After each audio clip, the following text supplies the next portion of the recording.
Atenção, vascaínos, ao Vasco nada! Tudo! Como é que é? Casaca! Casaca! Casaca, casaca, casaca! A turma é boa! É mesmo da fusaca! Vasco! Vasco! Vasco!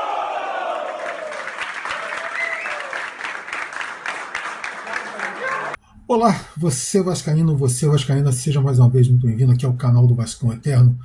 Pessoal, hoje vamos falar sobre Vasco e Portuguesa, o jogo que acontecerá às 18 horas e 10 minutos no estado de São Januário, aí no Brasil, e aonde eu estou, às 21 horas e 10 minutos, ou seja, assistirei com 3 horas de diferença, embora ao mesmo tempo.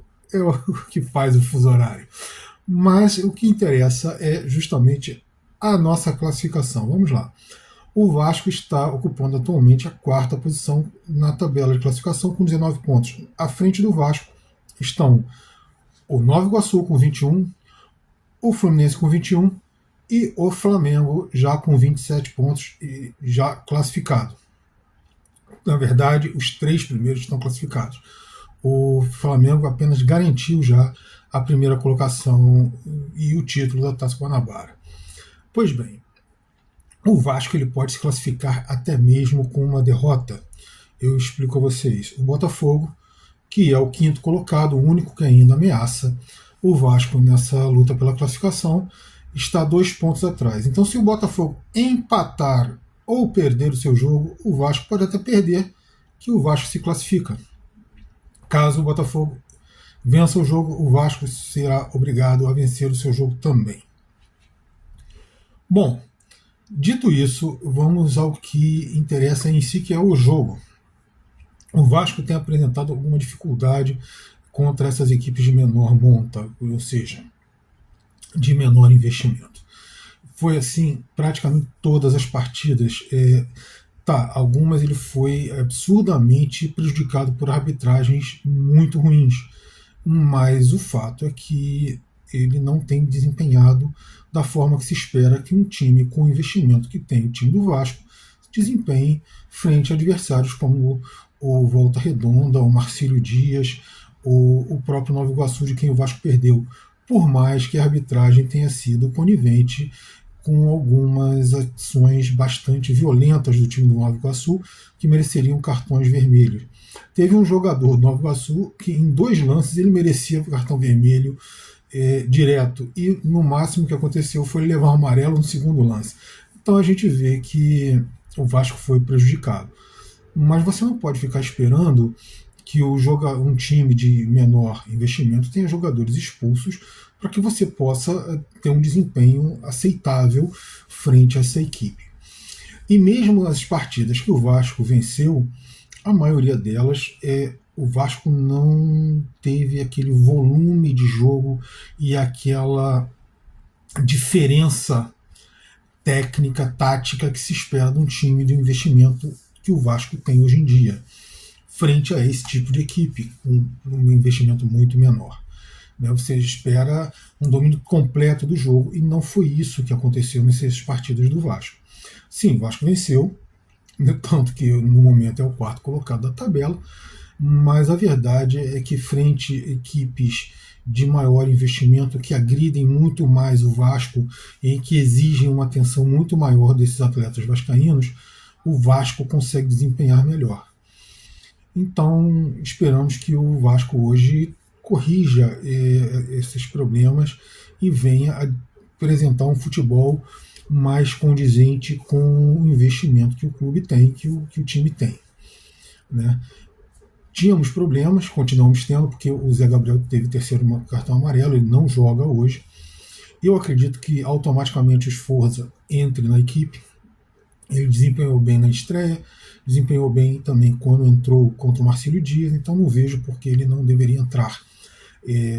Eu acho, inclusive, que existe possibilidade dele conquistar um lugarzinho nesse meio-campo do Vasco, nem que o Ramon Dias venha mais uma vez a alterar o esquema, até porque ainda não se encontrou o companheiro de ataque do Veguete. Então, se você precisa botar um time um pouco mais qualificado, mais pegador, e liberar de repente até mais um pouco o Payet, você pode reforçar, bota mais um volante no meio campo, até porque o Sforza já mostrou que sabe o que fazer com a bola. Não é um cracaço, mas ali para a posição ele manda bem.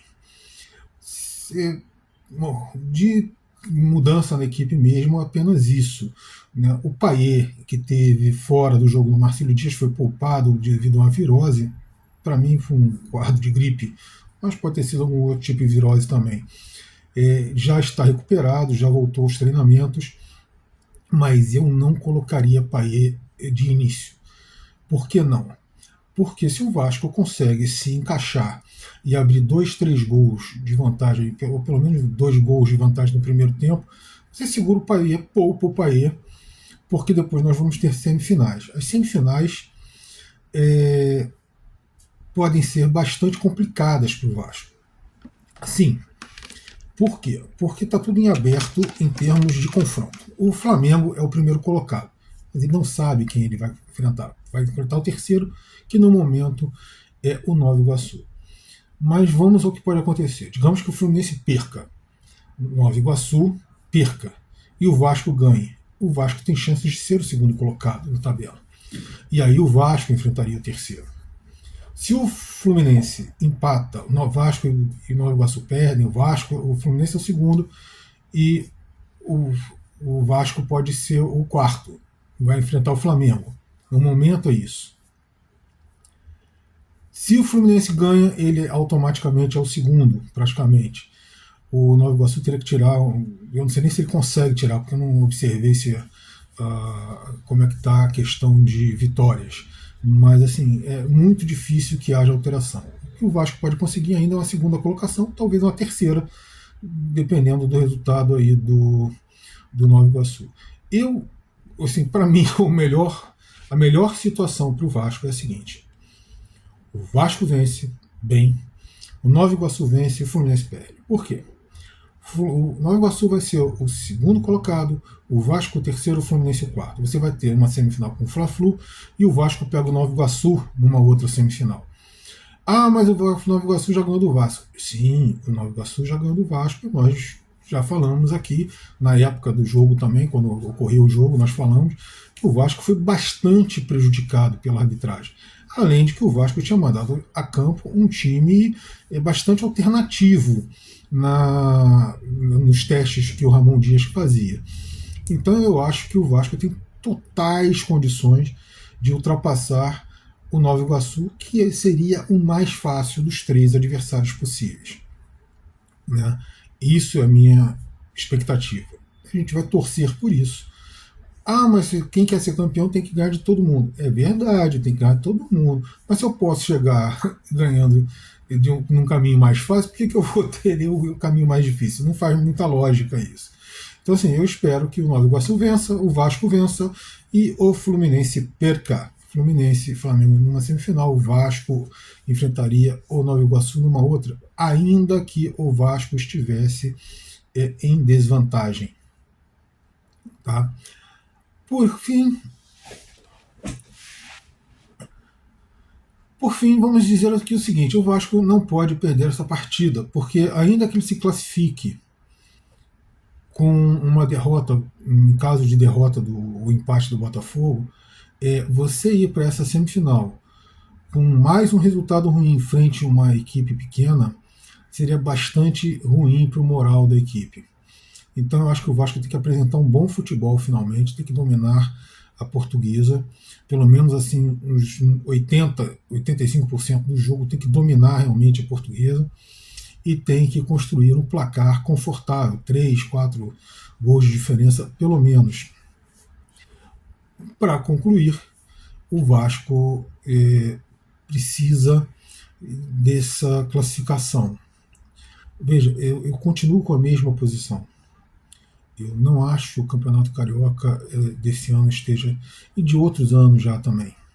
Assim, nós temos visto absurdos muito grandes no Campeonato Carioca nos últimos 15 anos, pelo menos. Sim, sempre erros aconteceram, sempre vimos alguns absurdos, né, como ladrilheiros em campo, sempre vimos. Isso não era só uma exclusividade do Rio, isso acontecia em todos os campeonatos. Né? O problema é que o Rio continua com alguns absurdos que são inaceitáveis, né? Inclusive com algumas decisões da federação, alguns depoimentos que mostram descontentamento da federação com seus membros, notadamente o Vasco. Por quê? Porque ele não se sujeita aos ditames da federação. E assim, vamos ao que interessa verdadeiramente no futebol e em qualquer organização. A organização não pode mandar no membro, é o membro que manda na organização. Quando ao contrário acontece, você abre margens para absurdos que nós temos visto nos últimos anos. Então, que o Vasco ganhe, se classifique, possa treinar melhor essa equipe e que o Vasco tenha um bom desempenho nesse campeonato. O título, se vier realmente, vou comemorar, claro, é um título, eu torço para o Vasco ganhar tudo, mas assim, se vier o título, vamos botar da seguinte conta, é um título que hoje em dia não diz grande coisa, porque é um título que já está manchado no campeonato. Seja quem se for, quem venha a ser aí o campeão carioca. Infelizmente, é isso que aconteceu com esse campeonato. Vascaíno, valeu pela sua presença aqui. Até o nosso próximo vídeo.